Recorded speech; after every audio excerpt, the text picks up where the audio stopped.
प्रियाचा पती रमेश खूप व्यसनी माणूस होता।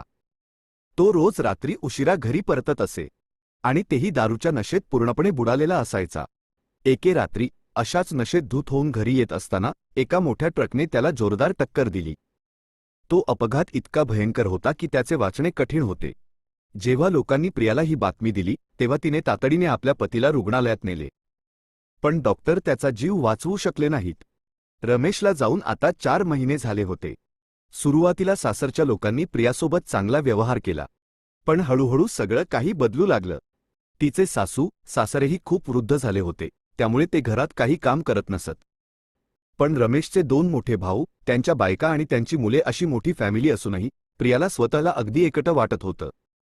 रमेश जिवंत असताना सगळे तिच्यासोबत हसून खेळून राहायचे, पण तो गेल्यानंतर सगळ्यांचे खरे चेहरे समोर येऊ लागले। तरीही प्रियाने कधीही घरात पैशांचा हिशेब विचारला नाही। किती पैसे येतात, कुठे खर्च होतात, हे तिने कधी कोणाला विचारलेच नाही, कारण तिचा सगळ्यांवर विश्वास होता। रमेश गेल्यानंतर सुरुवातीला सासरचे लोक तिच्याशी गोड गोड बोलत होते, पण नंतर त्यांनी तिच्याकडून घर आणि जमिनीच्या कागदपत्रांवर सह्या करून घेतल्या। सह्या होताच त्यांचे वर्तन पूर्णपणे बदलले। आता प्रियाला खायला प्यायला व्यवस्थित मिळत नव्हते, आणि एवढेच नाही तर ज्याला वाटेल तो तिला काहीतरी बोलून अपमानित करत असे। तिचे वृद्ध सासू सासरे एका खोलीत राहत होते, त्यांना तिथेच जेवण दिले जायचे, पण त्यांची नीट काळजी घेतली जात नव्हती। खरं सांगायचं तर प्रियाचे मन या घरात अजिबात रमत नव्हते, कारण तिच्या दोन्ही जावा, मोठी जाऊ सुनीता आणि धाकटी जाऊ रेखा तिला सतत टोमणे मारायच्या, तिची चेष्टा करायच्या आणि तिचा अपमान करत असत। त्यांना नेहमी वाटायचे की प्रियाने या घरात राहूच नये, पण प्रियाने जायचे तरी कुठे? तरीही त्या तिला जे सांगायच्या ते ती करत असे आणि घरचे सगळे काम एकटीच करत असे। त्यांनी जणू तिला घरची नोकराणीच बनवून टाकले होते। तरीही प्रिया तिचे नशीब इथेच आहे असे समजून गप्पपणे सर्व सहन करत राहिली। मग एके सकाळी अचानक मोठी जाऊ सुनीता जोरजोरात ओरडू लागली, माझं सोनं चोरी झालं, माझं सोनं चोरी झालं। तिच्या आवाजाने सगळं घर जमा झालं। तेव्हा सगळ्यांना एका ठिकाणी बोलावण्यात आले।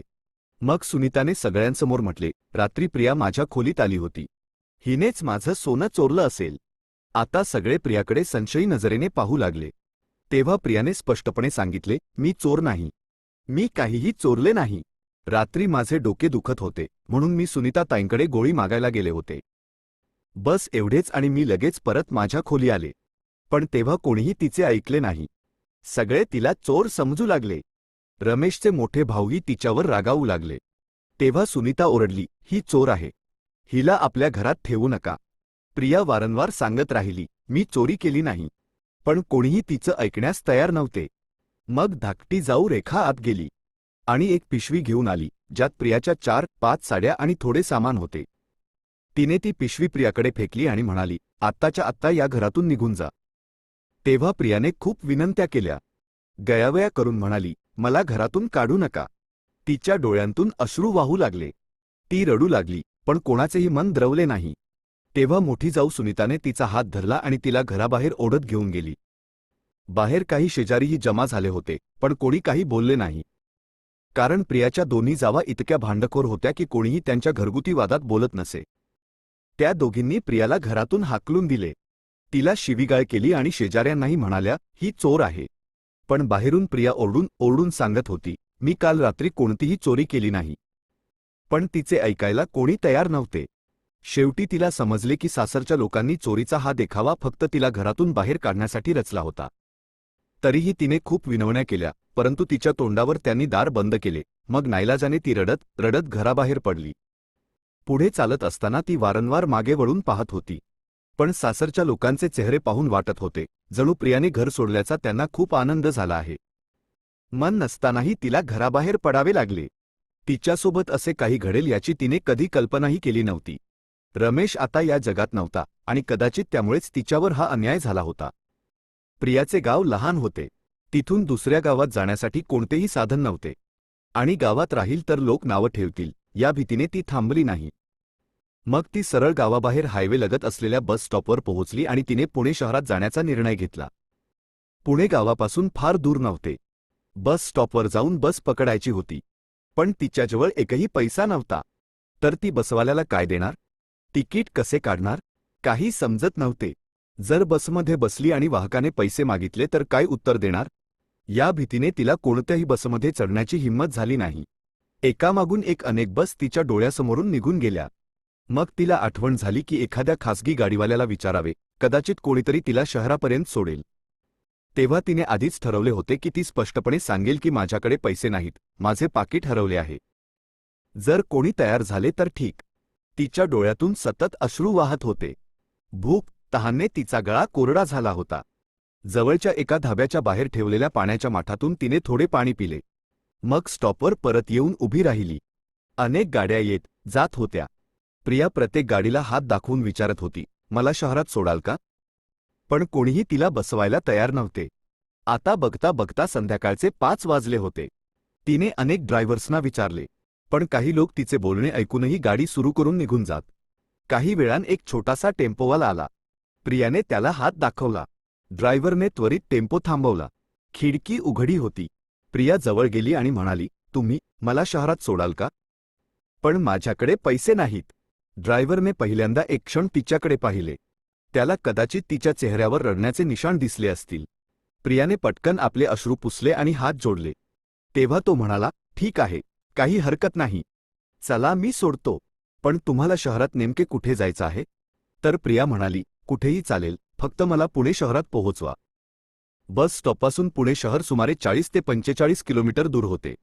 ड्रायव्हरने गाडीचा दरवाजा उघडला आणि तिला ड्रायव्हरच्या बाजूच्या खिडकीच्या सीटवर बसायला सांगितले. प्रिया खिडकीजवळ बसली. त्याने तिला दरवाजा बंद करायला सांगितला आणि टेम्पो सुरू केला. त्यानंतर टेम्पो गावाकडून पुणे शहराच्या दिशेने पुढे जाऊ लागला. आजूबाजूला छोटी छोटी शेतं होती. पूर्वी प्रिया कधीकधी त्या शेतात जायची. तेव्हा किती शांतता आणि मोकळेपणा वाटायचा. थोड्याच अंतरावर त्यांचे शेत आले, जिथे ऊस लावला होता. तिला लगेच आठवण झाली, जेव्हा रमेश जिवंत होता तेव्हा ते दोघे कधीकधी शेतात यायचे, किती निश्चिंतपणे बोलत हसत. रमेश कधी प्रेमाने तिला मिठी मारायचा. पण आता ते दिवस राहिले नव्हते. आज तिच्यावर जो दुःखाचा डोंगर कोसळला होता तो सांभाळणे खूप कठीण होत होते. तेव्हा नकळत तिच्या डोळ्यांत पुन्हा अश्रू आले. आता प्रियाचे अश्रू थांबायचे नाव घेत नव्हते. त्याचवेळी टेम्पोवाल्याने गाडी चालवत तिला पाहिले आणि म्हणाला, काय झालं? काही अडचण आहे का? काही मदत पाहिजे का? तुम्ही रडत का आहात? तर प्रियाने पटकन आपले अश्रू पुसले आणि बहाणा केला, काही नाही. माझ्या डोळ्यात कचरा गेला होता, म्हणून पाणी येत आहे. मग तिने पदराने आपला चेहरा पुसला आणि मुद्दाम खिडकीच्या बाहेर पाहू लागली. त्या चांगल्या टेम्पोवाल्याने मग जास्त काही विचारले नाही. तेव्हा प्रियाने स्वतःला सावरले. टेम्पोत बसून असे रडणे योग्य नाही. जे होईल ते बघता येईल, असे मनात ठरवून ती गप्प बसली. सुमारे 30 किलोमीटरचा रस्ता संपला. आता पुणे शहर जवळ येत होते. मोठ्या इमारती दिसू लागल्या होत्या. काही नवीन बांधकामही सुरू होते. तेव्हा रस्त्यात एक छोटासा ढाबा दिसला. तर टेम्पोवाल्याने गाडी तिथेच थांबवली आणि विचारले, नाश्ता करणार का? यावर प्रियाने फक्त मान हलवून नकार दिला. यावर तो टेम्पोवाला म्हणाला, ठीक आहे, मी नाश्ता करून येतो, तुम्ही इथेच थांबा. तो 2 पावले चालला. मग परत फिरला आणि म्हणाला, अरे, नाश्ता करून घ्या. मला माहीत आहे तुमच्याकडे पैसे नाहीत, पण काळजी करू नका, मी देईन. तरीही प्रिया गाडीतून खाली उतरली नाही. तर तो पुन्हा म्हणाला, ठीक आहे, मी तुमच्यासाठी काहीतरी घेऊन येतो. त्यानंतर तो ढाब्यात गेला आणि थोड्या वेळाने परतला. तेव्हा त्याने वर्तमानपत्रात गुंडाळून काही समोसे आणि वडापाव आणले होते. त्यावेळेसही प्रियाने नकार दिला, पण त्याने जबरदस्तीने तिच्या हातात दिले आणि म्हणाला, लवकर खाऊन घ्या. तिथे बाजूला पाण्याची बाटली ठेवली आहे, पिऊ शकता. मग तो पुन्हा ढाब्यावर निघून गेला. प्रिया काही वेळ वर्तमानपत्रात गुंडाळलेल्या समोसे आणि वडापावकडे पाहत राहिली. भूक इतकी जोरदार लागली होती की शेवटी तिने खायला सुरुवात केली. पोटात इतकी आग लागली होती की क्षणार्धात तिने सगळे फस्त केले. थोड्या वेळाने टेम्पोवाला परतला. ड्रायव्हर सीटवर बसला आणि हसून म्हणाला, खाऊन टाकलं ना? चांगला होता ना नाश्ता? यावर प्रियाने हळूच हसून हो म्हटले. मग तो म्हणाला, चला आता निघूया. मग त्याने गाडी सुरू केली आणि ते पुण्याच्या दिशेने निघाले. पुण्यात पोहोचेपर्यंत संध्याकाळ झाली. त्याने विचारले, तुम्हाला कुठे उतरायचं आहे? त्यावेळी प्रियाला काही समजले नाही. उतरायचं तरी कुठे? तेव्हा एक बस जाताना दिसली. तर तिने विचारले, ही बस स्टँडवर थांबते का? तो म्हणाला, हो, जवळच एसटी स्टँड आहे. मग प्रिया म्हणाली, तर मला स्टँडवर उतरवून द्या. थोडं अंतर चालल्यावर त्याने सांगितले, बघा, डावीकडे एसटी स्टँड आहे. मग प्रियाने आपली पिशवी उचलली. उतरताना हात जोडून म्हणाली, तुमचे खूप खूप आभार. मग टेम्पोवाला गाडी सुरू करून निघून गेला. त्यानंतर प्रिया पिशवी हातात घेऊन स्टँडवर पोहोचली आणि एका बाकावर जाऊन बसली. परंतु तिला काही सुचत नव्हते की काय करावे, कुठे जावे. हळूहळू रात्र झाली. एसटी स्टँडवरील गर्दीही कमी होऊ लागली. आता रात्रीचे 12 वाजले. मग 1, मग 2 वाजले. तेव्हाही प्रिया त्याच बाकावर बसून होती. रात्रभर झोप लागली नाही. डोक्यात हजारो विचार फिरत होते. काय करू? कुठे जाऊ? माझं काय होईल? त्याच वेळेस तिला पुण्यातील काही नातेवाईकांची आठवण झाली. तिने विचार केला की एखाद्या नातेवाईकाच्या घरी जावे. पण कोणीही इतके जवळचे नव्हते की ती त्यांच्या इथे जाऊन राहू शकेल. कारण प्रियाच्या माहेरीही कोणताही आधार नव्हता. कारण तिचे आई वडीलही आता या जगात नव्हते. त्यामुळे तिथे जाऊन काही उपयोग होणार नाही हे तिला समजले होते. म्हणून माहेरी जाण्याचा विचार तिने डोक्यातून काढून टाकला. मग सकाळ झाली. दिवस उजाडला. पण ती अजूनही एसटी स्टँडवरच इकडे तिकडे फिरत होती. तिथे फक्त पाणी पिण्यासाठी मिळत होते. आता भूक जोरदार लागली होती. काहीतरी खायला मिळाले तर बरे होईल. पण खायला काहीही नव्हते. जवळ एक पैसाही नव्हता, तर विकत घेऊन काय खाणार? मग बघता बघता दुपार झाली. आता भुकेने पोटात आग लागली होती. तेव्हा तिला तिच्या कानातील सोन्याच्या रिंगा आठवल्या. तिने विचार केला, आता पोट भरण्यासाठी हे विकावेच लागतील. ती बाकावरून उठली आणि बाहेर गेली. एका सोनाराच्या दुकानात गेल्यावर तिने आपल्या कानातील रिंगा काढून सोनाराला दिल्या आणि म्हणाली, दादा, मला हे विकायचे आहेत. सोनाराने रिंगा घेतल्या, व्यवस्थित पाहिले आणि म्हणाला, ठीक आहे. याच्यासाठी आम्ही तुम्हाला 15,000 रुपये देऊ, चालेल? हो, ठीक आहे. मग सोनाराने रिंगा ठेवून घेतल्या आणि तिला 15,000 रुपये दिले. प्रिया पटकन जवळच्या एका छोट्या धाब्यावर गेली. तिथून काही खाण्याचे सामान घेतले. जेव्हा पोटात थोडे अन्न गेले तेव्हा तिला थोडा आराम मिळाला. तो दिवस तिने कसा तरी काढला. मग रात्री पुन्हा तेच एसटी स्टँड, तोच बाक. रात्रभर त्यावर बसून तिने डुलक्या घेतल्या. दुसऱ्या दिवशी सकाळी उठून तिने आजूबाजूला चौकशी सुरू केली. काही काम मिळेल का? राहण्यासाठी जागा मिळेल का? पण कुठूनही कोणतेही ठोस उत्तर मिळाले नाही. ती थोडी आणखी दूर गेली आणि काही घरमालकांना विचारले, भाड्याने खोली मिळेल का? तेव्हा एक बाई म्हणाली, हो, खोली मिळेल. पण आधी 25,000 रुपये जमा करावे लागतील आणि दर महिन्याला 6,000 रुपये भाडे द्यावे लागेल. हे ऐकून प्रिया सुन्न झाली. कारण तिच्याकडे आता फक्त 15,000 रुपये होते. त्यातूनही काही खर्च झाले होते. त्यामुळे खोली घेणे अशक्य होते. निराश होऊन ती पुन्हा एसटी स्टँडवर परतली आणि त्याच बाकावर बसली. पुढचे 10 ते 12 दिवस तिने त्याच एसटी स्टँडवर काढले. रात्री तिथेच झोपणे, दिवसा कामाच्या शोधात इकडे तिकडे भटकणे. आता तर आजूबाजूच्या दुकानांमधील काही लोक तिला विचारू लागले, तुम्ही कोण आहात? रोज इथे काय करता? तर प्रियाने 1-2 लोकांना आपली आपबिती, घडलेली गोष्ट सांगितली. पण कोणीही तिची मदत केली नाही. एसटी स्टँडच्या आसपास फिरणारे लोक तिला तमाशा समजून बघायचे. आता तर काही लोकांची गलिच्छ नजर तिच्यावर पडू लागली होती. एके संध्याकाळी एक माणूस तिच्याजवळ आला. प्रियाने त्याला ओळखले की त्याचे दुकान जवळच आहे. तो म्हणाला, बघा, जर तुम्हाला वाईट वाटणार नसेल तर तुम्ही माझ्या घरी येऊ शकता. मी एकटा राहतो. त्याच्या बोलण्यात थोडी हिचकीच होती. प्रियाला वाटले, कोणीतरी आधार देत आहे. तिने लगेच होकार दिला, कारण आता तिच्या जवळचे पैसेही संपत आले होते. तिने आपली ती पिशवी, ज्यात काही साड्या होत्या, ती उचलली आणि त्याच्यासोबत चालू लागली. त्याचे घर खूप मोठे होते, बंगल्यासारखे. आत जाताच तिला काहीतरी विचित्र वाटले. तेव्हा त्याने तिला बसायला सांगितले आणि म्हणाला, काहीही काळजी करू नका. मग त्याने काही खायला दिले. त्यानंतर त्याने एका खोलीत जाण्यास सांगितले. त्यानंतर प्रिया त्या खोलीत गेली. ती खोली खूप मोठी आणि शानदार होती. त्या बंगल्यात अनेक खोल्या होत्या. तो माणूस म्हणाला, ही खोली तुमची आहे. आराम करा आणि निवांत झोपा. मग तो निघून गेला. आता प्रिया पलंगावर बसली. इतकी सुंदर खोली तिने आयुष्यात पहिल्यांदाच पाहिली होती. तिला झोपही खूप आली होती. त्यामुळे तिचे मन करत होते की पटकन झोपावे. पण थोडी भीतीही वाटत होती. हा अनोळखी माणूस मला आपल्या घरी घेऊन आला आहे. त्याचे बोलणे आणि स्वभाव चांगला वाटत होता. मग तिने आपली साडी व्यवस्थित केली आणि पलंगावर पडली. अजून डोळा लागलाच होता की तो माणूस परत आला. त्याने पाण्याची एक बाटली आणून दिली आणि म्हणाला, तहान लागली तर हे पिऊन घ्या.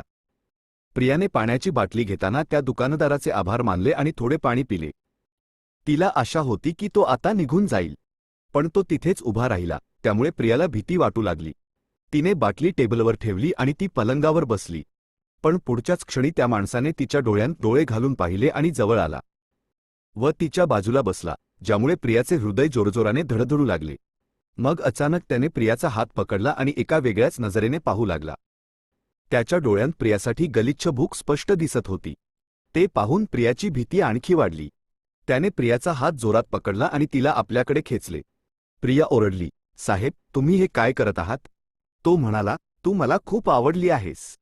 आज रात्री आपण दोघे सोबत झोपू." "साहेब, तुम्ही हे काय बोलत आहात? मी तसली बाई नाही. भलेही मी गरीब आहे.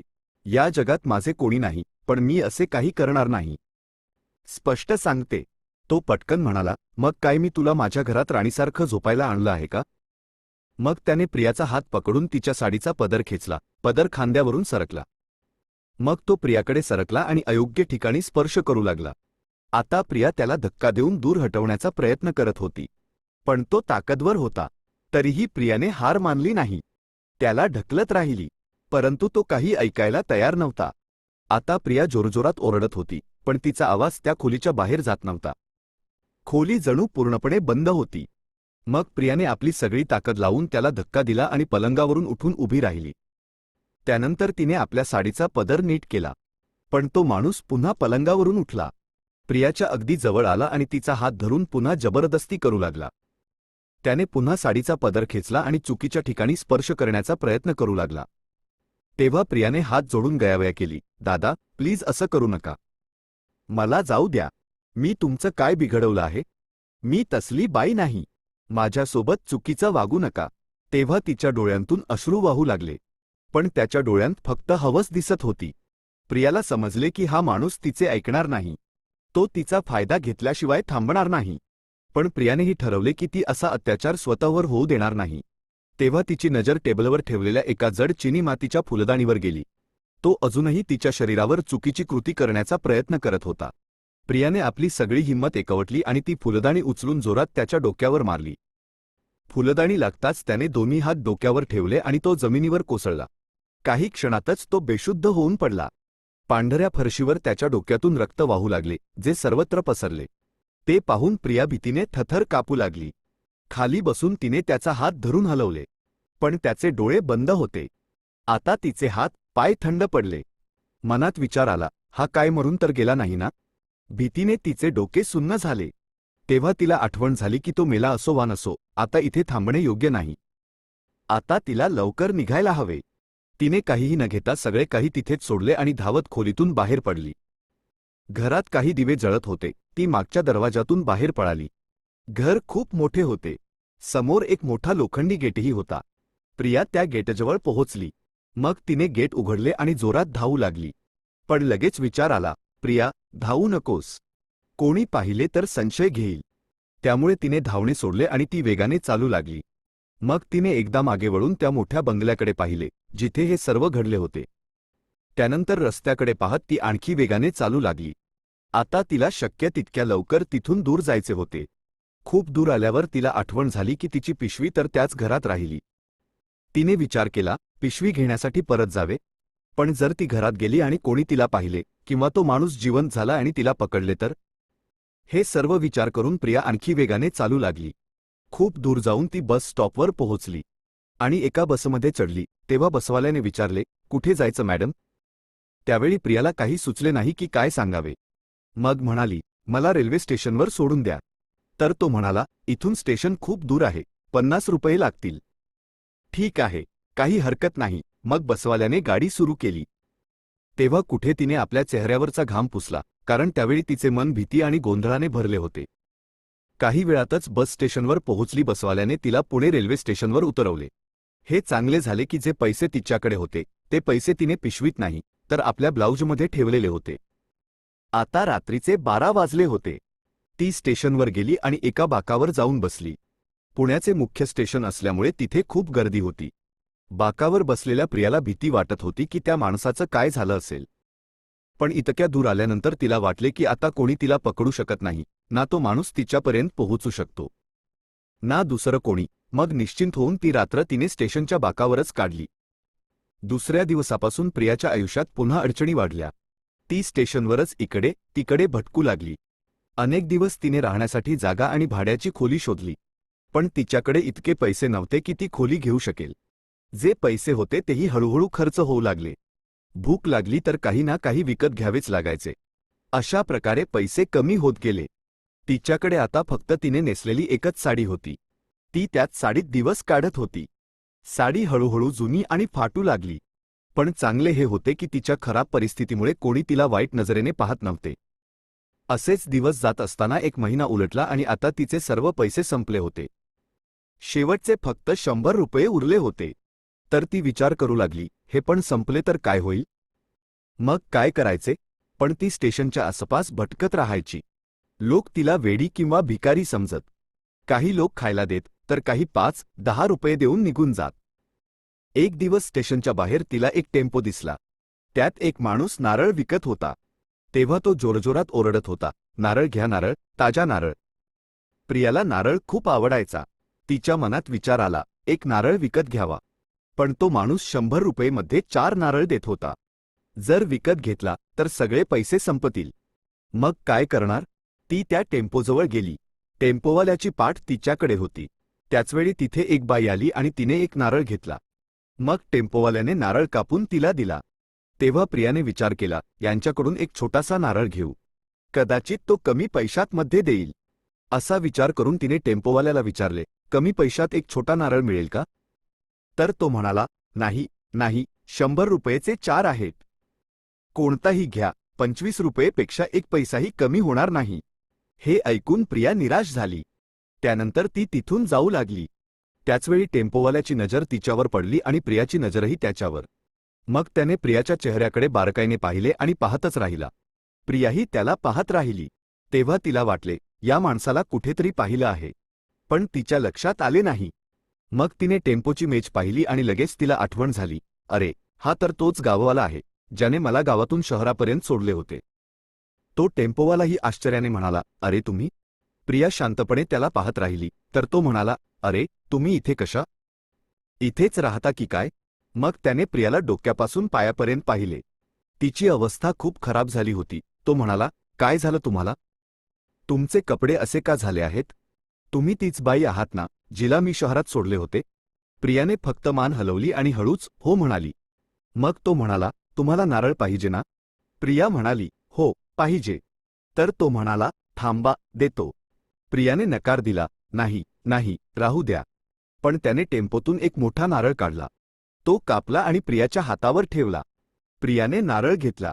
तिच्याकडे शेवटचे 100 रुपये होते, जे ब्लाऊजमध्ये ठेवलेले होते. तिला वाटले की माझ्याकडे पैसे नाहीत, आता हे सांगणे योग्य होणार नाही.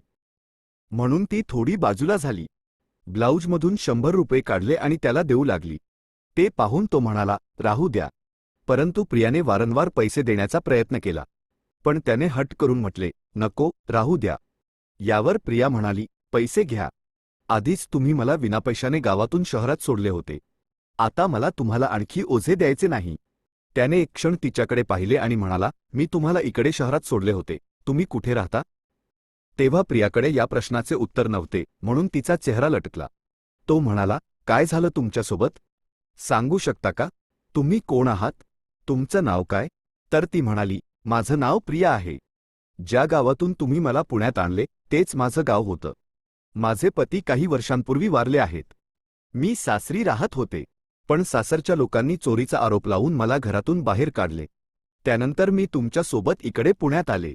विचार केला, काही काम मिळेल, भाड्याने खोली घेईन. पण काहीच झाले नाही. दिवसेंदिवस माझी अवस्था बिघडत गेली आणि आता मी खूप वाईट अवस्थेत आहे. मला कुठेतरी काम पाहिजे. बस, जर तुम्ही मला काही काम मिळवून देऊ शकाल, तर तुमचे माझ्यावर खूप उपकार होतील. इतके काही ऐकल्यानंतर तो आश्चर्याने प्रियाकडे पाहू लागला. तेव्हा त्याच्या डोळ्यांतून वाटले की कदाचित तो मदत करू शकत नाही. प्रिया म्हणाली, काही हरकत नाही, तुमचे खूप खूप आभार. मग ती तिथून जाऊ लागली. 4-5 पावले चालली. तेव्हा त्याने आवाज दिला, अरे प्रिया.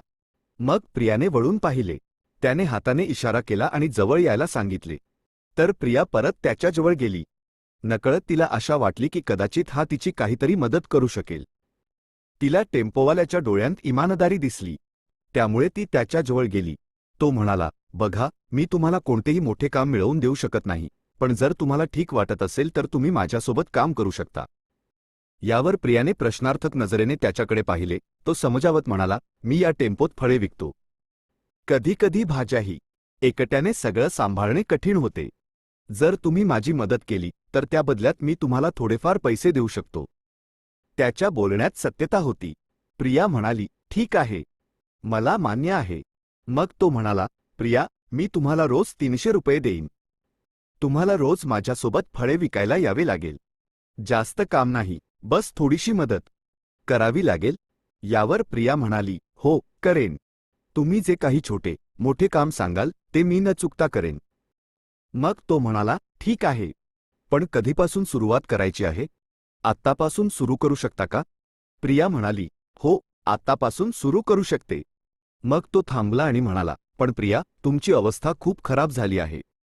मी समजू शकतो, तुम्ही किती वाईट दिवस पाहिले असतील. तुम्हाला आधी स्वतःला थोडे ठीक करावे लागेल. कपडे बदलावे लागतील. जर तुम्हाला वाईट वाटणार नसेल तर. प्रिया म्हणाली, हो, तुम्ही बरोबर म्हणत आहात. मग तो म्हणाला, थांबा, मी तुम्हाला काही पैसे देतो. समोर साडीचे दुकान आहे. तिथून साडी घेऊन या. मग बघूया काय करायचे आहे. त्याने खिशातून 2000 रुपये काढले. प्रियाने नकार दिला, नाही, पैसे देऊ नका. यावर तो म्हणाला, प्रिया, हे पैसे मी नंतर तुमच्या कमाईतून कापून घेईन. जा, साडी घेऊन या. प्रिया म्हणाली, ठीक आहे. त्यानंतर ती साडीच्या दुकानावर गेली. तिथे साड्यांची किंमत विचारली. साड्या खूप महाग होत्या. तिने विचारले, सर्वात स्वस्त साडी कितीची आहे? दुकानदार म्हणाला, 500 रुपये. प्रियाने एक 500 रुपयेची साडी घेतली. दुकानाच्या बाहेर काही रेडीमेड ब्लाऊज लटकत होते. तर तिने एक 150 रुपयेचा ब्लाऊजही घेतला. मग ती टेम्पोवाल्याजवळ परतली आणि म्हणाली, हे घ्या बाकीचे पैसे. 650 रुपयेमध्ये साडी आणि ब्लाऊज घेतले. यावर त्याने हसून पैसे घेतले. मग म्हणाला, आता मला काही माल विकायचा आहे. हवे तर टेम्पोत बसून घ्या. तर प्रिया म्हणाली, नाही, मी तुमचे काम बघते, जेणेकरून काय करायचे आहे ते समजेल. मग ती त्याचे काम पाहू लागली. आता लोक येत, नारळ विकत घेत. तो मोठ्या धारदार चाकूने नारळ कापायचा. प्रिया लक्ष देऊन सर्व पाहत होती. बघता बघता संध्याकाळ झाली आणि सगळे नारळ विकले गेले. तो म्हणाला, प्रिया, चला, आता मी घरी जात आहे. तुम्ही कुठे जाणार? तर प्रिया म्हणाली, मी रेल्वे स्टेशनवर जाईन.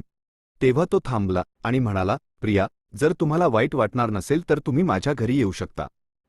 हे ऐकताच प्रियाच्या मनात अनेक प्रश्न आणि भीती जागृत झाली. तिला तो किस्सा आठवला, जेव्हा तिने असाच एका व्यक्तीवर विश्वास ठेवला आणि त्याच्या घरी गेली होती. पण तिला या टेम्पोवाल्यामध्ये इमानदारी दिसत होती. त्याचा स्वभाव चांगला वाटत होता. तिने थोडा विचार केला. तेव्हा मनातून एक आवाज आला, प्रिया, तू याच्यावर विश्वास ठेवू शकतेस. शेवटी ती म्हणाली, ठीक आहे, मी येईन. मग ती टेम्पोत ड्रायव्हरच्या बाजूच्या सीटवर बसली. त्याचे घर जास्त दूर नव्हते. थोड्याच वेळात ते त्याच्या घरी पोहोचले. घर पाहिले तर 2 खोल्यांचे साधे घर होते. त्याने प्रियाला आत बोलावले. तर प्रियाने विचारले, तुम्ही इथे एकटेच राहता का? हो, सध्या तरी एकटाच आहे. माझी आई आहे, जी वृद्ध झाली आहे. ती गावी माझ्या मोठ्या भावाकडे गेली आहे. काही महिन्यांनी परत येईल. इथले वातावरण तिला आवडत नाही, म्हणून ती बहुतेक गावातच राहते.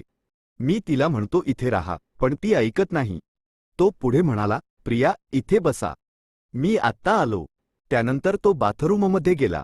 थोड्या वेळाने फ्रेश होऊन परतला आणि म्हणाला, प्रिया, तुम्ही जी साडी घेतली आहे ती नेसा. हवे तर अंघोळही करू शकता. यावर प्रिया म्हणाली, ठीक आहे. त्यानंतर प्रिया साडी आणि ब्लाऊज घेऊन छोट्याशा बाथरूममध्ये गेली. तिथे जाऊन तिने व्यवस्थित अंघोळ केली. तिला अनेक महिन्यानंतर एका बंद जागेत अंघोळ करण्याची संधी मिळाली होती.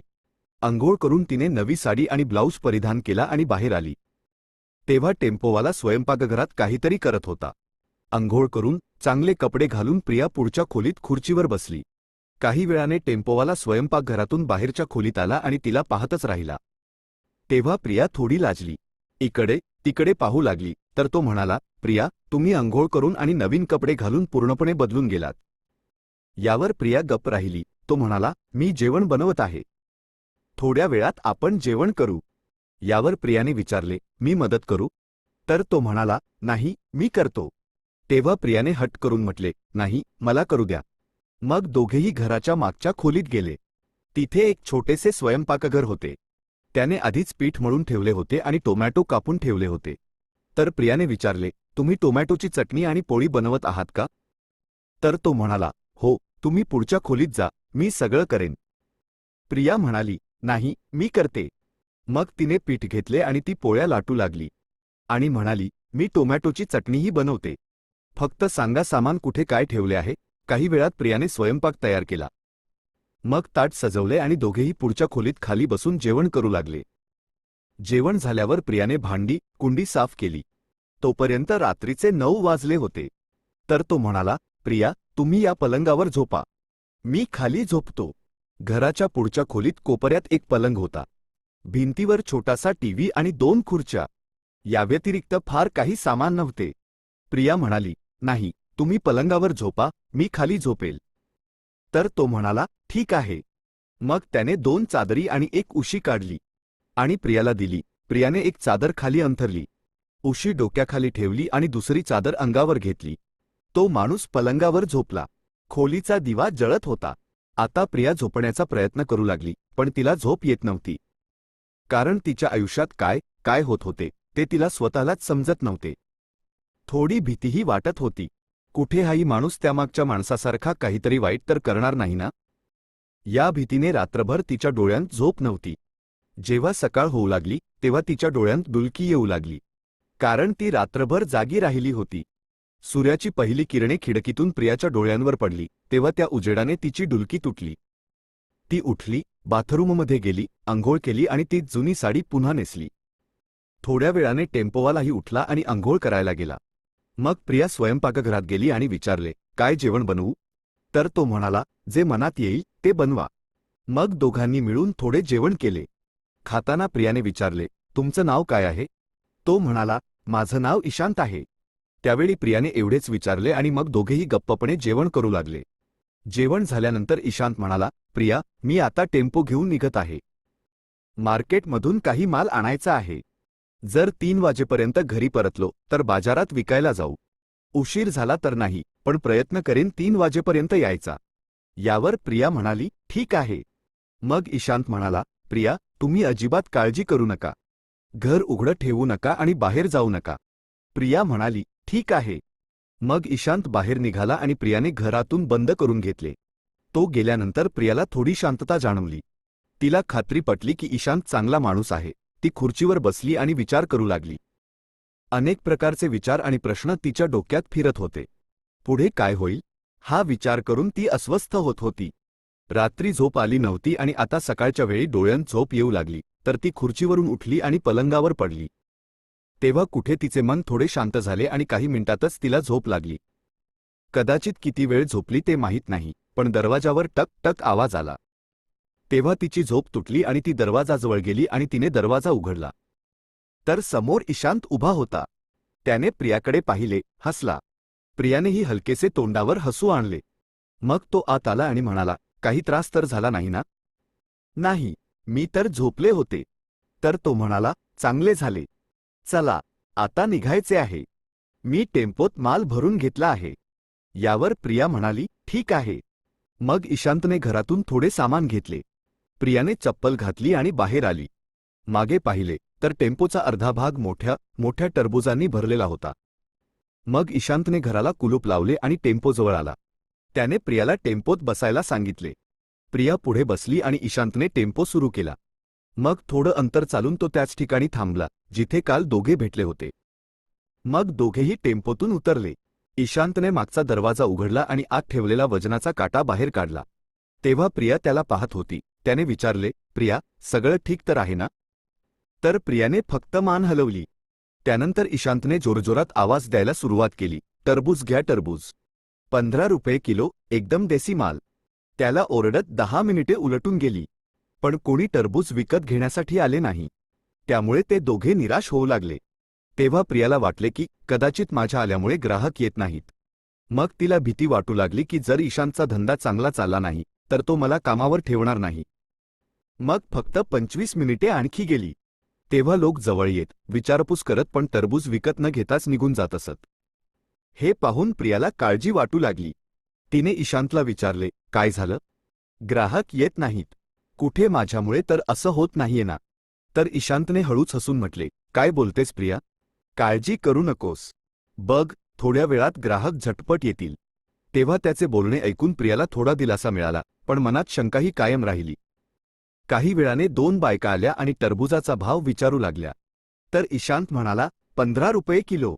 मग त्यांनी दोन टरबूज घेतले, जे सुमारे 4 किलोचे होते. त्यानंतर दोघींनी मिळून 60 रुपये दिले. मग काही पुरुष आणि बायका टरबूज विकत घेण्यासाठी येऊ लागले. हळूहळू गर्दी वाढू लागली आणि टरबूज वेगाने विकले जाऊ लागले. गर्दी पाहून ईशांत म्हणाला, प्रिया, तुम्ही फक्त पैसे मोजून घ्या. मी ग्राहकांना टरबूज वजन करून देतो. आता ग्राहक पटकन येत होते. प्रिया त्यांचे पैसे घेत होती आणि टेम्पो वेगाने रिकामा होऊ लागला. संध्याकाळी 7 वाजेपर्यंत सगळे टरबूज विकले गेले. काही लोक पुन्हा परत आले. म्हणू लागले की टरबूज खूप गोड आहेत. सगळे टरबूज विकले गेल्यानंतर ईशांत आणि प्रिया जवळच्या एका छोट्या चहाच्या टपरीवर गेले. ईशांतने चहा पिण्यास सांगितले, तर प्रियानेही त्याच्यासोबत चहा पिला. चहा पिल्यानंतर ईशांत म्हणाला, चला प्रिया, आता घरी जाऊया. त्यानंतर दोघेही टेम्पोजवळ आले. जे थोडेफार सामान होते ते ईशांतने टेम्पोत ठेवले आणि तो ड्रायव्हर सीटवर बसला व प्रिया त्याच्या बाजूला बसली. तेव्हा प्रियाची नजर सीट जवळ ठेवलेल्या एका मोठ्या टरबूजावर पडली. तिने आश्चर्याने विचारले, ईशांत, हे टरबूज इथे का ठेवलं आहे? तर तो हसून म्हणाला, अरे प्रिया, हे आपल्यासाठी आहे. सगळे टरबूज विकायचे का? एक आपल्यासाठी ठेवून घेतला. मग त्याने टेम्पो सुरू केला आणि काही वेळातच दोघे घरी पोहोचले. घरी आल्यावर ईशांतने दरवाजाचे कुलूप उघडले आणि दोघे आत गेले. ईशांतने हात पाय धुतले आणि प्रियालाही फ्रेश व्हायला सांगितले. मग तो स्वयंपाकघरात गेला आणि चहा बनवू लागला. तोपर्यंत प्रिया फ्रेश होऊन बाहेर आली. मग ईशांतने 2 कप गरम चहा बनवला होता. ते घेऊन तो पुढच्या खोलीत आला. 1 कप प्रियाला दिला आणि दुसरा स्वतः घेतला. आता संध्याकाळचे सुमारे 8 वाजले होते. प्रियाने ईशांतला विचारले, तुम्हाला भूक लागली असेल ना? तर तो हसून म्हणाला, तुला नाही लागली का? तर प्रिया म्हणाली, हो लागली आहे ना. मग ईशांत म्हणाला, ठीक आहे, एक काम करूया. जे टरबूज ठेवलं आहे ते जेवण झाल्यावर कापून खाऊ. मी जवळच्या एका धाब्यातून काही खायला घेऊन येतो. तो बाहेर जाताना म्हणाला, प्रिया, मी जेवण घेऊन येतो. यावर प्रिया म्हणाली, ठीक आहे. मग तो निघून गेला आणि प्रिया तिथेच बसून राहिली. आता तिच्या मनात अनेक विचार येऊ लागले. ईशांतचा स्वभाव खूप चांगला होता. तो इतक्या प्रेमाने आणि आपुलकीने बोलत होता की प्रियाला वाटू लागले जणू ती त्याला वर्षानुवर्षे ओळखते. आता तिला तिचे जुने दिवस आठवले, जेव्हा तिच्याकडे राहण्यासाठी जागाही नव्हती. पण ईशांतने तिला आपल्या घरात जागा दिली आणि तिच्यासोबत इतक्या प्रेमाने वागला. त्याच्या चांगुलपणामुळे प्रियाच्या मनात त्याच्याबद्दल आदर आणि प्रेम वाढत गेले. थोड्या वेळाने ईशांतही जेवण पार्सल घेऊन परतला. मग दोघांनी मिळून जेवण केले. त्यानंतर त्याने ते मोठे टरबूज कापले आणि दोघांनी खाल्ले. टरबूज इतके गोड आणि स्वादिष्ट होते की खाऊन मन तृप्त झाले. अनेक महिन्यांनंतर प्रियाचे पोट खूप भरले होते. जेवणानंतर तिने विखुरलेले सामान आवरले. आता रात्रीचे 10 वाजले होते. ईशांत म्हणाला, चला प्रिया, आता झोपूया. यावर प्रिया म्हणाली, ईशांत, मी खाली झोपते, कालच्यासारखे.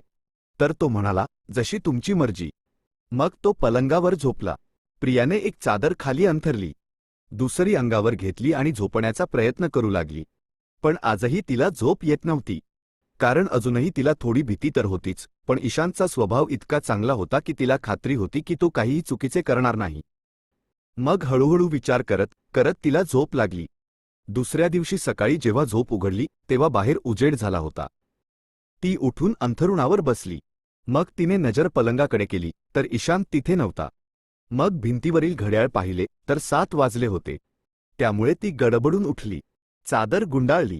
तेव्हा ईशांत पुढच्या खोलीतून आला. तो अंघोळ करून येत होता. त्याने तिच्याकडे पाहिले आणि म्हणाला, प्रिया, तुम्ही सुद्धा अंघोळ करून घ्या. यावर प्रियाने मान हलवली आणि म्हणाली, माफ करा, मला उठायला थोडा उशीर झाला.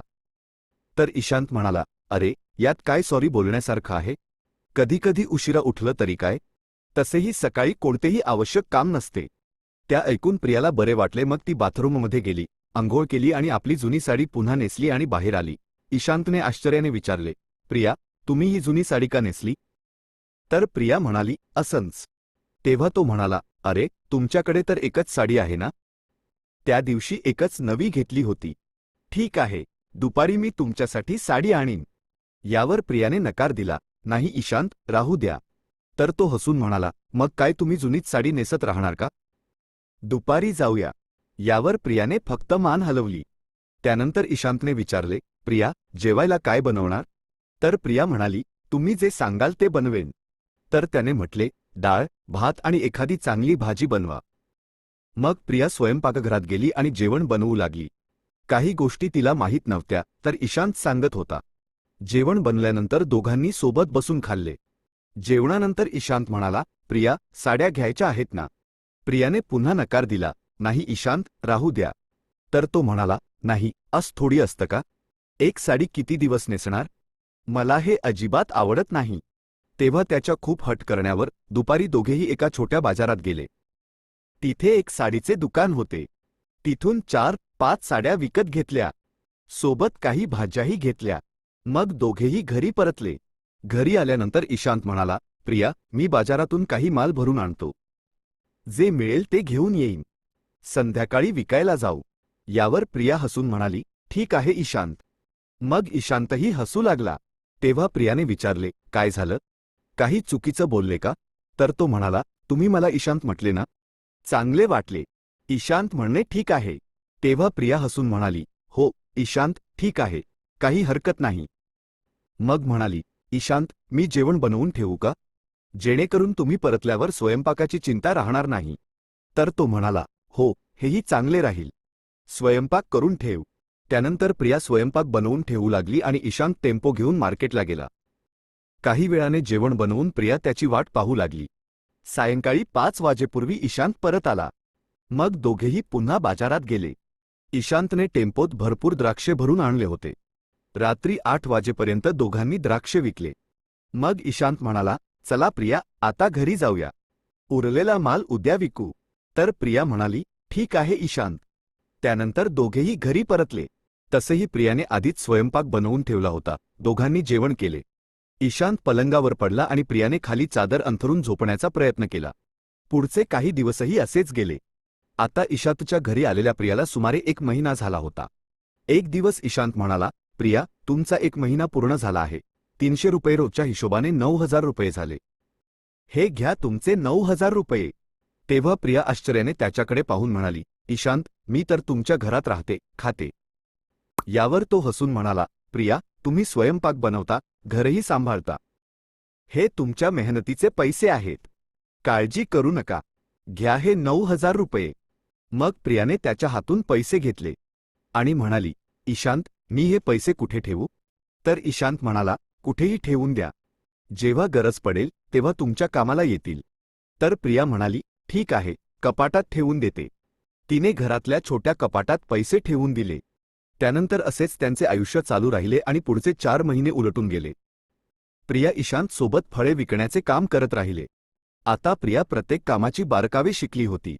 एक दिवस तिने ईशांतला विचारले, ईशांत, जर आपण फळे विकण्यासोबत ज्यूस विकण्याचा धंदाही सुरू केला तर कसे राहील? आणि फायदा होईल का? तर ईशांत म्हणाला, हो, होऊ शकतो. पण यामुळे आपले काम आणखी वाढेल. पण कोणता ज्यूस विकणार? यावर प्रिया म्हणाली, जी फळे आपण विकतो त्यात ज्यूसची गोष्ट करत आहे. हे ऐकताच ईशांत म्हणाला, तुमची विचारसरणी खूप चांगली आहे प्रिया. पण यासाठी ज्यूस बनवण्याची मशीन घ्यावी लागेल. तर प्रियाने विचारले, कितीची असेल ती मशीन?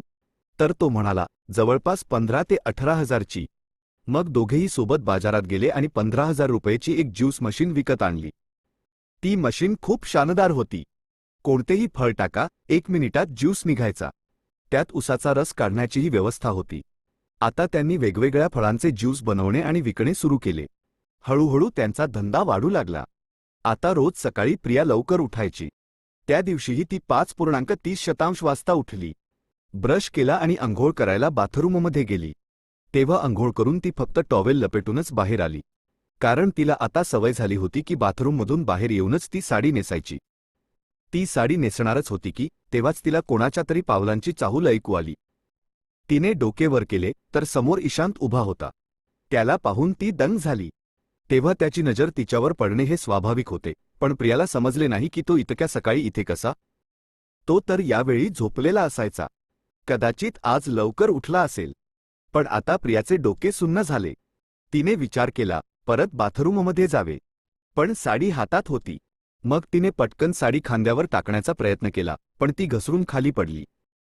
आता प्रिया फक्त गुलाबी रंगाचा चौकोनी डिझाईनचा टॉवेल लपेटलेली होती, जो गुडघ्यांपर्यंत होता आणि गळ्याला पूर्णपणे झाकत नव्हता. तिने हातांनी स्वतःला झाकण्याचा पुरेपूर प्रयत्न केला, पण 2 हातांनी किती झाकणार? त्यामुळे तिचा तो प्रयत्न निरुपयोगी ठरला. तेव्हा तिने पुन्हा ईशांतकडे पाहिले आणि म्हणाली, "ईशांत, तुम्ही इतक्या सकाळी इथे? आज लवकर उठलात?" तर ईशांत काही बोलला नाही, कारण त्याने एकदा प्रियाकडे पाहिले आणि पटकन तोंड दुसरीकडे वळवले. मग म्हणाला, "प्रिया, माफ करा. माझं लक्ष नव्हतं. मला माहीत नव्हतं की तुम्ही अंघोळ करून बाहेर आला आहात. मी तर फक्त बाथरूमकडे येत होतो. तुम्ही तुमचे काम करा." इतके बोलून तो न वळता पुढच्या खोलीत निघून गेला. तो गेल्यानंतर प्रियाने पटकन साडी नेसली आणि स्वयंपाकघरात गेली आणि काम करू लागली, पण तिला खूप लाज वाटत होती. आता ईशांत जो पुढच्या खोलीत होता, तिथे जाण्याची तिची हिंमत होत नव्हती. म्हणून ती खूप वेळ स्वयंपाकघरातच काम करत राहिली. तेव्हा ईशांतचा आवाज आला, "प्रिया, झालं का तुमचं काम?" तर प्रिया म्हणाली, "हो, झालं." मग ईशांत बाथरूममध्ये गेला आणि प्रिया पुढच्या खोलीत आली आणि तिथले थोडे सामान आवरायला लागली. थोड्या वेळाने ईशांत अंघोळ करून बाहेर आला, पण आता प्रियाला त्याच्याकडे पाहण्यातही लाज वाटत होती. म्हणून ती पुन्हा स्वयंपाकघरात गेली आणि चहा बनवू लागली. प्रियाने चहा बनवून कपमध्ये काढला आणि पुढच्या खोलीत ईशांतला दिला. मग स्वयंपाकघरात जाऊन नाश्ता बनवला. काही वेळात तिने नाश्ता बनवून ईशांतला दिला, तर तो म्हणाला, "प्रिया, तुम्हीही नाश्ता करा." यावर प्रियाने होकार दिला. मग दोघेही पुढच्या खोलीत बसून नाश्ता करू लागले. ईशांतने टीव्ही चालू केला, तर बातम्या सुरू होत्या. तेव्हा प्रिया मुद्दाम टीव्हीकडे पाहत राहिली. ईशांतनेही त्या सकाळच्या अपघाताचा उल्लेख केला नाही आणि जास्त बोललाही नाही. प्रियाही गप्प राहिली. तो दिवस असाच गेला. आता ईशांत फळे विकण्याचे काम करत होता आणि प्रिया त्याच्याजवळ बसून ज्यूस विकू लागली. काही दिवसातच दोघांनी मिळून तिथे एक छोटेसे दुकान भाड्याने घेतले, कारण आता त्यांचा धंदा चांगला चालू लागला होता. प्रिया वेगवेगळ्या प्रकारचे चविष्ट ज्यूस बनवत असे, ज्यामुळे ग्राहक हळूहळू वाढू लागले. असेच दिवसेंदिवस त्यांचा व्यवसाय फुलू लागला. पण त्या सकाळच्या अपघातानंतर प्रिया आता सावध झाली होती. आता ती बाथरूममध्येच साडी नेसून बाहेर येऊ लागली होती, जेणेकरून पुन्हा तसे काही होऊ नये. एके संध्याकाळी दोघेही पुढच्या खोलीत टीव्ही पाहत जेवण करत होते. जेवण करताना प्रियाची नजर घरातील कोपऱ्याकडे गेली. तिथे तिला 2 उंदीर धावताना दिसले. तिला आधीपासूनच उंदरांची खूप भीती वाटायची. ती जोरात किंचाळली. तेव्हा ईशांतने विचारले, "काय झालं प्रिया?" तर ती घाबरत म्हणाली, "तिथे उंदीर आहेत." यावर ईशांत हसला आणि म्हणाला, "अरे, उंदीर तर घरात असतातच ना." यावर प्रिया म्हणाली, "पण मला खूप भीती वाटते. लहानपणी एकदा रात्री झोपेत उंदराने माझ्या कानाला चावा घेतला होता. तेव्हापासून मला त्यांची भीती वाटते." यावर ईशांत म्हणाला, "अरे, घाबरू नका. मी आहे ना." मग दोघांनी जेवण केले. त्यानंतर प्रियाने भांडी आवरली आणि झोपण्याची तयारी करू लागली. पण आता तिला जमिनीवर झोपायला भीती वाटत होती. तिकडे ईशांत पलंगावर झोपला. प्रियाने खाली गादी अंथरली, पण मनात भीती बसली होती. त्याचवेळी तिची नजर पुन्हा कोपऱ्याकडे गेली. तेव्हा तिला एक उंदीर पलंगाच्या खाली धावताना दिसला. ती पुन्हा किंचाळली. तिची किंकाळी ऐकून ईशांत उठून बसला आणि म्हणाला, "काय झालं प्रिया?" तर ती घाबरत म्हणाली, "पलंगाखाली उंदीर आहे. आत्ता पळाला." यावर तो म्हणाला, "अरे, उंदीर तर इकडे तिकडे धावतच असतात." मग प्रिया म्हणाली, "पण मला खूप भीती वाटते. आता मी कशी झोपू?" तेव्हा ईशांतने न डगमगता म्हटले, "प्रिया, तुम्ही पलंगावर झोपा. मी खाली झोपतो." परंतु प्रियाने पटकन नकार दिला, "नाही ईशांत, तुम्ही खाली झोपू नका. मी वर झोपावे, हेही ठीक नाही." तेव्हा तो म्हणाला, "काही हरकत नाही, तुम्ही आरामशीर वर झोपा." पण प्रियाने ऐकले नाही. तिने हिम्मत करून खालीच अंथरून लावले. मग ईशांत पलंगावर झोपला. पण आता प्रियाला झोप कुठे येणार होती? 1 तास उलटला. डोळे उघडेच राहिले. तेव्हा एक उंदीर कुठून तरी धावत आला आणि तिच्या उजव्या हातावर चढला व तिच्या दंडावरून उडी मारून पळून गेला. त्यामुळे प्रिया भीतीच्या भरात पुन्हा जोरात किंचाळली आणि उठून बसली. तिच्या किंकाळीने पुन्हा ईशांतची झोप तुटली. तो म्हणाला, "काय झालं प्रिया?" तर ती घाबरत म्हणाली, "उंदीर माझ्या हातावरून पळाला." यावर ईशांत हसू लागला. ते पाहून प्रिया चिडून म्हणाली, "मी इथे घाबरत आहे आणि तुम्ही हसत आहात." तर तो म्हणाला, "अरे, हसण्यासारखीच गोष्ट आहे. उंदीर वरून गेला तर काही करतो थोडीच. घाबरू नका, झोपा." पण प्रियाला झोप कुठे येणार होती? ती तशीच बसून राहिली. मग ईशांत म्हणाला, "प्रिया, जर तुम्हाला वाईट वाटणार नाही, तर तुम्ही माझ्या बाजूला पलंगावर झोपू शकता. पलंग मोठा आहे आणि जागाही आहे." हे ऐकून प्रिया गोंधळात पडली की आता काय उत्तर द्यावे. ती गप्प राहिली, पण दुसरा कोणताही पर्याय नव्हता. शेवटी ती म्हणाली, ठीक आहे, मी वर झोपते. मग तिने खालची चादर उचलली आणि गादी एका बाजूला ठेवली. ईशांत भिंतीकडे सरकला, कारण त्याच्या बाजूला जागा होती. मग प्रिया पलंगावर बसली. ईशांत म्हणाला, झोपा आता प्रिया, खूप रात्र झाली आहे. तेव्हा प्रियाने हिम्मत करून डोक्याखाली उशी घेतली आणि चादर अंगावर घेतली. ईशांत भिंतीकडे तोंड करून झोपला. त्याची पाठ प्रियाकडे होती. आता रात्र खूप झाली होती, पण प्रियाला झोप येत नव्हती, कारण आता ईशांतच्या बाजूला झोपल्यामुळे तिच्या मनात थोडी शंका होती. खूप वेळानंतर तिला झोप लागली. सकाळी डोळा उघडला तर ईशांत बाजूला झोपलेला होता. त्याच्या घोरण्याचा आवाज येत होता. प्रियाने चादर हटवली आणि उठून बसली. तेव्हा घड्याळात 6 वाजले होते. ती पटकन बाथरूममध्ये गेली, अंघोळ केली. परतल्यावर ईशांतला उठवले. मग तो अंघोळ करून तयार झाला. त्यानंतर दोघेही आपापल्या कामाला लागले. तो दिवसही गेला आणि संध्याकाळ झाली. मग रात्री झोपण्यासाठी पुन्हा तीच पंचायत पडली. जेवण झाल्यावर ईशांत म्हणाला, प्रिया, आज तुम्ही खाली झोपणार की वर? तेव्हा प्रियाला उंदरांची भीती आठवली, तर ती म्हणाली, ईशांत, उंदीर अजूनही इकडून तिकडे उड्या मारत आहेत. त्याचवेळी तिला अचानक आठवण झाली की उंदरांचे औषध आणायला तर विसरूनच गेले. मग ती स्वतःलाच दोष देऊ लागली. तिने विचार केला, औषध आणलं असतं तर उंदरांचा बंदोबस्त झाला असता. तेव्हा ईशांत म्हणाला, चल प्रिया, वर झोपून जा. कालसारखे ठीक राहील ना? तर प्रिया म्हणाली, हो, ठीक आहे, काही हरकत नाही. मग तिने पलंगावर झोपण्याची तयारी केली, तर ईशांत भिंतीकडे सरकला आणि प्रिया त्याच्या बाजूला पडली. थोड्या वेळात दोघांनाही झोप लागली. पण रात्री अचानक प्रियाचा डोळा उघडला तर तिने पाहिले की ईशांत तिच्या खूप जवळ आला होता. तो कूस करवट घेऊन प्रियाकडे तोंड करून झोपला होता. तेव्हा त्याने टी-शर्ट आणि नाईट पॅन्ट घातली होती. त्यामुळे प्रिया थोडी सरकली, पण तिची नजर वारंवार ईशांतवर जात होती. खोलीत 0 बल्बचा हलकासा उजेड होता.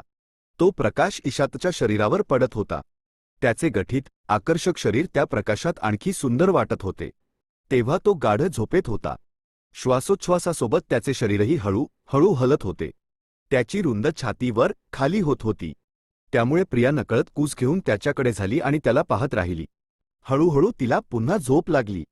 पण रात्रीच्या 3ऱ्या प्रहरी ती अचानक जागी झाली, कारण ईशांतचा उजवा हात आणि पाय तिच्या शरीरावर होता. तेव्हा प्रिया डाव्या कुशीवर झोपली होती आणि ईशांतने जणू तिला मिठीत घेतले होते. डोळा उघडताच प्रियाने त्याचा हात हळूच हटवण्याचा प्रयत्न केला, पण त्याने नकळत पुन्हा हात ठेवला. तो गाढ झोपेत होता, त्याला काही माहीत नव्हते. इकडे प्रियाने पुन्हा हात हटवण्याचा विचार केला, पण तेव्हाच ती थांबली आणि विचार केला, जर पुन्हा त्याचा हात हटवला तर त्याची झोप तुटेल. आता ती याच गोंधळात होऊन राहिली. तोपर्यंत ईशांतचा हात आणि पाय तिच्यावर होता, जणू त्याने तिला गळ्याला लावले होते. प्रियाच्या मनात अनेक प्रकारचे विचार येऊ लागले. ती विचार करू लागली, किती चांगला आहे हा माणूस.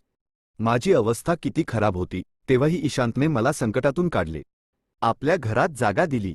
याच कारणामुळे प्रियाच्या मनात ईशांतसाठी आदर आणि प्रेम वाढत होते. आता ती कशीतरी झोपण्याचा प्रयत्न करू लागली, पण ईशांतचा हात तिच्या शरीरावर होता, त्यामुळे झोप कुठे येणार होती? मनात नकोसे विचार येऊ लागले. हळूहळू शरीर गरम होऊ लागले. मन ताब्यात राहिले नाही. आता तिला काही समजत नव्हते.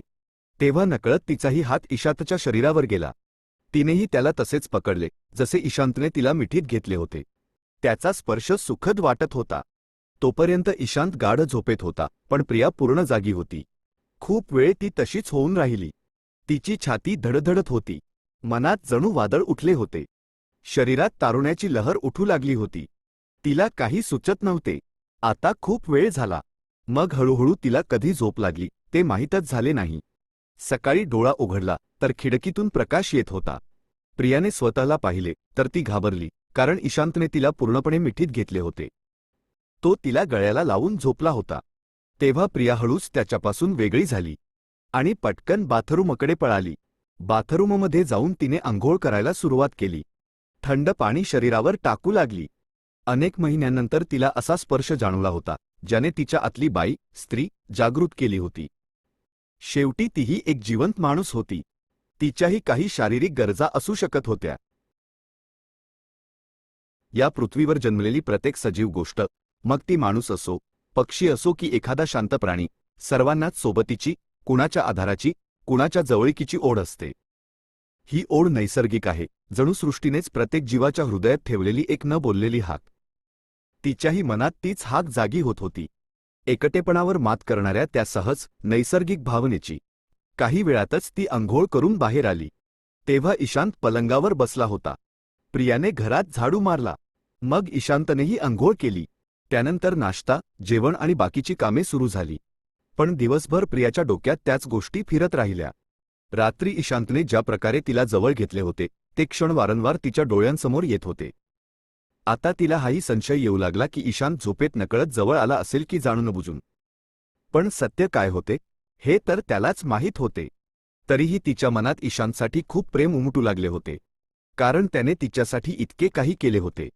तरीही कधी घमेंड, अहंकार दाखवला नाही. एवढेच नाही तर प्रिया तरुण होती, दिसण्यात सुंदरही होती. पण ईशांतने कधी तिच्यासोबत चुकीची कृती करण्याचा प्रयत्न केला नव्हता. एवढेच नाही तर तिला त्याच्या डोळ्यांत कधी वाईट भाव दिसले नव्हते. हीच गोष्ट तिच्या मनाला भिडली. आता ईशांतने नकळत तिचे मन जिंकले होते. ती दिवस रात्र त्याच्यासोबत राही, काम करी. पण ईशातचे स्वतःवर इतके नियंत्रण होते की त्याने कधी प्रियाला नीच, कमी समजले नाही.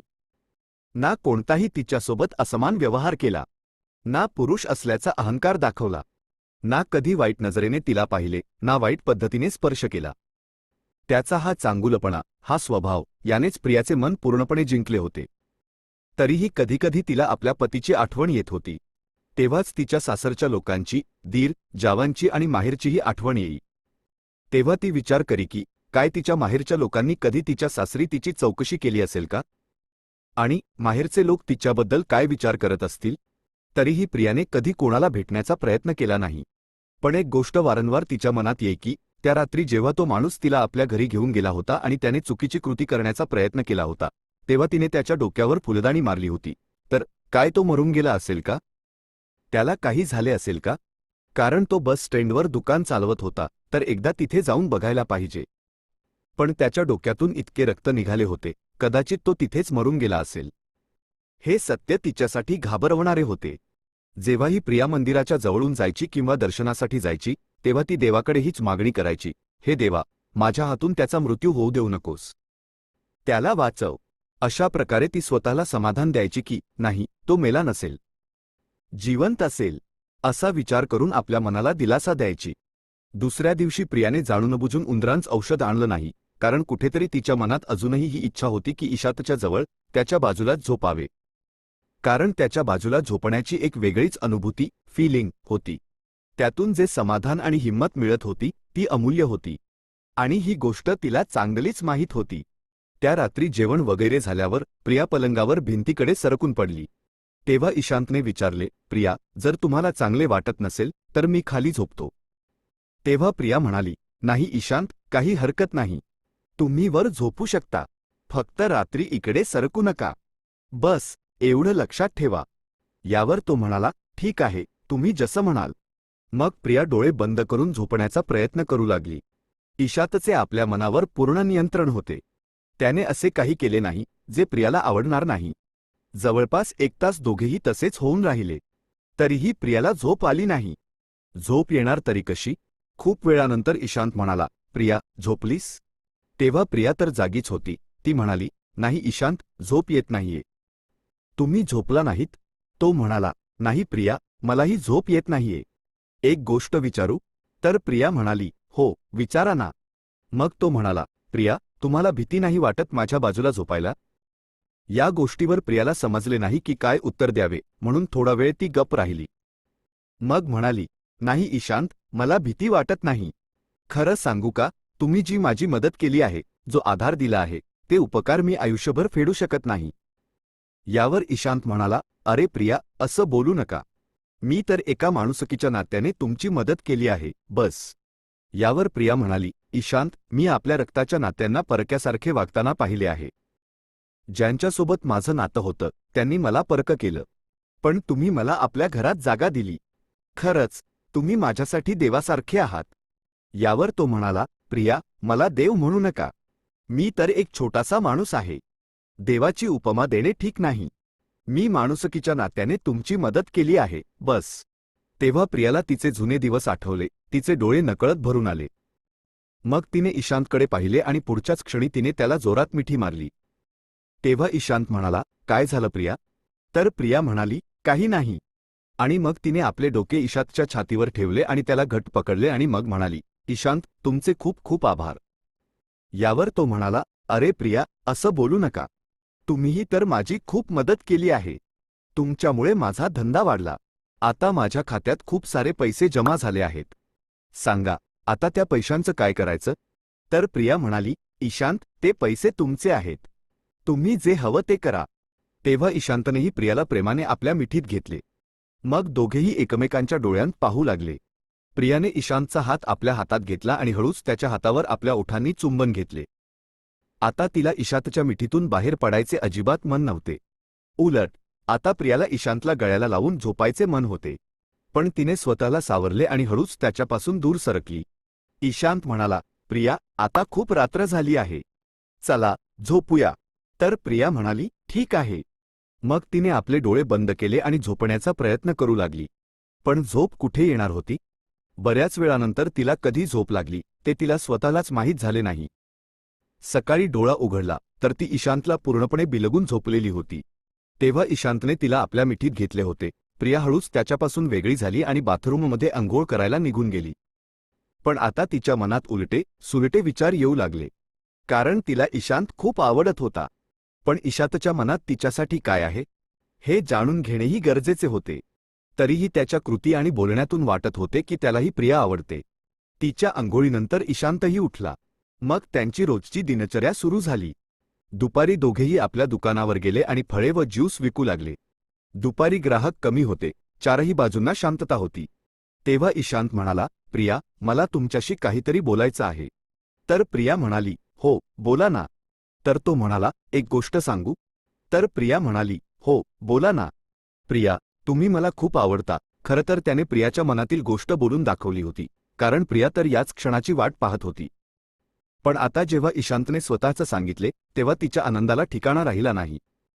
पण तरीही ती आपला आनंद व्यक्त करू शकली नाही. गप्पच राहिली. काय झालं प्रिया? मी काही चुकीचं तर बोललो नाही ना? यावर प्रिया म्हणाली, ईशांत, खरं सांगू, तुम्हीही मला खूप आवडता. दोघांचेही बोलणे सुरू झाले होते. तेव्हा प्रियाला वाटत होते की हा क्षण कधीही थांबू नये. एकमेकांशी असेच बोलत राहावेत. पण तेव्हाच दुकानावर ग्राहक आले आणि दोघेही ज्यूस आणि फळे देण्यात व्यस्त झाले. थोड्या वेळाने ईशांतच्या मोबाईलवर कॉल आला तर तो खूप वेळ बोलत राहिला. तेव्हा बोलण्यात त्याच्या आईचा उल्लेख होत होता. कॉल संपल्यावर प्रियाने त्याला विचारले, काय झालं ईशांत? आईचा कॉल होता ना? तर तो म्हणाला, हो, आईचाच होता. काय बोलत होत्या आई? आई पुढच्या 3-4 दिवसांत आपल्या घरी येणार आहे. त्यावेळी प्रिया हे ऐकून घाबरून गेली. तिला समजले नाही की काय उत्तर द्यावे. पण चेहऱ्यावर कृत्रिम हसू आणून म्हणाली, अच्छा ईशांत, तर छान आहे ना. मग दोघेही आपापल्या कामात मग्न झाले. पण प्रियाच्या मनात भीती बसली की ईशांतची आई तिला पाहून काय म्हणेल, काय विचारेल? तिला घरात राहू देईल की नाही? पुढे काय होईल? ही चिंता तिला सतावू लागली. संध्याकाळपर्यंत प्रिया आपल्या विचारांमध्येच बुडालेली राहिली. जेव्हा ईशांतने पाहिले तेव्हा विचारले, प्रिया, काय झालं? तर प्रिया म्हणाली, काही नाही. मग तो म्हणाला, प्रिया, तुम्ही मोकळेपणाने बोलू शकता? तर प्रिया म्हणाली, ईशांत, खरं सांगू? यावर तो म्हणाला, हो, बोला ना. ईशांत, मला भीती वाटत आहे. तुमच्या आई येतील तर मला पाहून काहीतरी म्हणतील. विचारतील की ही बाई कोण आहे? घरात का राहते? कुठून आली आहे? जर त्यांना माझं इथे राहणं आवडलं नाही तर? यावर ईशांत म्हणाला, प्रिया, काळजी करू नका. मी आईला तुमच्याबद्दल आधीच सर्व काही सांगितले आहे. माझ्या आईचा स्वभाव खूप गोड आहे. तुम्ही एकदा त्यांना भेटा तर खरं. तुम्हाला तुमच्या सगळ्या प्रश्नांची उत्तरे मिळतील.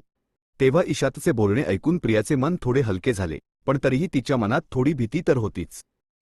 पुढे 2 दिवसांनी ईशांत आपल्या आईला घ्यायला रेल्वे स्टेशनवर गेला. स्टेशनवरून घेऊन ईशांतने आपल्या आईला घरी आणले. आई घरात दाखल होताच प्रियाने पटकन त्यांच्याजवळ जाऊन त्यांचे पाय धरले आणि नमस्ते केले. यावर ईशांतच्या आईने प्रेमळ नजरेने तिच्याकडे पाहिले आणि म्हणाली, प्रिया, तू कशी आहेस? तर प्रिया म्हणाली, मी ठीक आहे. तुम्ही कशा आहात? तर आई म्हणाली, मीही चांगली आहे. मग आईने म्हटले, प्रिया, मी तर मागच्या अनेक महिन्यांपासून माझ्या मोठ्या मुलाजवळ होते.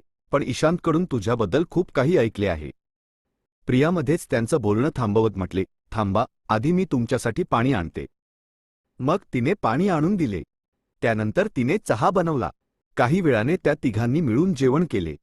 जेवण करताना प्रियाला आईचा स्वभाव समजला की त्या खूप प्रेमळ आणि मऊ मनाच्या आहेत. आता आईला येऊन 5 दिवस झाले होते. एके सकाळी सगळे चहा पित होते.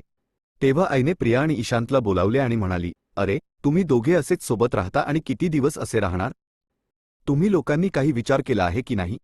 यावर प्रियाने आश्चर्याने आईकडे पाहिले. तेव्हा ईशांत म्हणाला, आई, तू काय म्हणत आहेस? मला काही समजले नाही. यावर आई हसून म्हणाली, अरे, किती भोळे आहात तुम्ही दोघे. मी हेही जाणते की तुम्ही दोघे एकमेकांना आपल्या मनातील गोष्ट कधी सांगणार नाही. पण मी या 5 दिवसांत सर्व काही समजून घेतले आहे. तुमच्या दोघांच्या मनात काय आहे, मला सर्व माहीत आहे. तेव्हा आईने आपल्या चहाचा घोट घेतला आणि प्रेमाने दोघांकडे पाहत म्हणाली, बघ प्रिया, ईशांतने मला तुझ्याबद्दल सर्व सांगितले आहे. तू किती कठीण वेळ पाहिला, तरीही किती हिंमतीने तू आयुष्याला सावरले आहेस. आणि ईशांत, तू जी प्रियाला साथ दिलीस, तिला घर दिले, ती काही छोटी गोष्ट नाही. मी तुमच्या दोघांना या 5 दिवसांत पाहिले आहे की तुम्ही दोघे एकमेकांची किती काळजी घेता. तुमचा काम, धंदा, तुमची साथ, सगळ्यात एकमेकांसाठी प्रेम झळकते. इतके ऐकताच प्रियाचा चेहरा लाजेने लाल झाला. तेव्हा ईशांतही गप्पपणे आपल्या आईचे बोलणे ऐकत होता. आईने पुढे म्हटले, आता हे सांगा, कधीपर्यंत तुम्ही लोक असेच राहणार? प्रिया, तू इतकी चांगली आणि मेहनती मुलगी आहेस. ईशांत, तूही तर तिची पूर्ण काळजी घेतोस. तर मग का नाही तुम्ही दोघे एकमेकांचे आयुष्यभराचे साथी बनून जात? मी तर इच्छिते की तुम्ही दोघांनी लग्न करावे. मंदिरात छोटासा समारंभ करावा. मी तर तुम्हा दोघांना एकत्र पाहून मनाने खूप आनंदी होत आहे. हे शब्द ऐकताच प्रियाचे डोळे भरून आले, कारण तिने कधी विचारही केला नव्हता की ईशांतची आई इतक्या सहजतेने तिला आपलेसे करेल. तेव्हा ईशांतही आनंदाने म्हणाला, आई, खरंच. तुला काही हरकत तर नाही ना? यावर आई हसून म्हणाली, अरे बेटा, यात हरकत कसली? प्रिया माझ्यासाठी माझ्या मुलीसारखी आहे. बस, तुमच्या दोघांचे मन एकमेकांसाठी किती पवित्र आणि स्वच्छ आहे, हे मला दिसले. आता आणखी काय पाहिजे? तेव्हा प्रियाने हळूच म्हटले, आई, पण माझा भूतकाळ, माझ्या आयुष्यात जे काही झालं. यावर आईने तिचा हात पकडला आणि म्हणाली, बाळ, जे होऊन गेलं ते विसरून जा. तू काहीही चुकीचं केलं नाहीस, उलट तू फक्त आयुष्याशी लढायला शिकलीस. आता ईशांतसोबत नवी सुरुवात कर. मी तुम्हाला दोघांना आशीर्वाद देते. हे ऐकून प्रियाच्या आनंदाला ठिकाणा राहिला नाही. तिने लगेच आईचे पाय धरले. ईशांतनेही आईला मिठी मारली. आता त्याच्या डोळ्यांतही आनंदाश्रू होते. पुढे आई म्हणाली, बस, आता लवकर लग्नाची तारीख निश्चित करा. मी माझ्या गावच्या पंडितजींशी बोलेन. बस, छोटा मोठा फंक्शन करूया. पुढच्या आठवड्यात गावच्या मंदिरात प्रिया आणि ईशातचे लग्न झाले. तेव्हा आईने सगळ्या तयारी केल्या होत्या. काही नातेवाईक आणि शेजारीही आले होते. त्यावेळी प्रियाने लाल साडी नेसली, जी आईने तिच्यासाठी खास आणली होती. ईशांतही नवरदेवाच्या शेरवानीमध्ये उठून दिसत होता. मग मंत्रांच्या दरम्यान दोघांनी एकमेकांचा हात धरला. तेव्हापासून प्रियाच्या मनातील सगळी भीती, सगळ्या चिंता जणू छूमंतर झाल्या. लग्नानंतर दोघेही आपल्या ज्यूस आणि फळांच्या धंद्यात पुन्हा मग्न झाले. आई काही दिवस आणखी थांबली. मग आपल्या मोठ्या मुलाकडे निघून गेली. पण जाताना त्यांनी प्रियाला गळ्याला लावून, मिठी मारून म्हटले, बाळ, आता हे तुझं घर आहे आणि ईशांतलाही सांभाळ. यावर प्रियाने हसून होकार दिला. अशा प्रकारे ही कथा इथेच संपत आहे. जर तुम्हाला ही कथा आवडली असेल तर आपल्या चॅनलला सबस्क्राईब करा आणि इतरांसोबत नक्की शेअर करा. धन्यवाद. आभारी आहोत.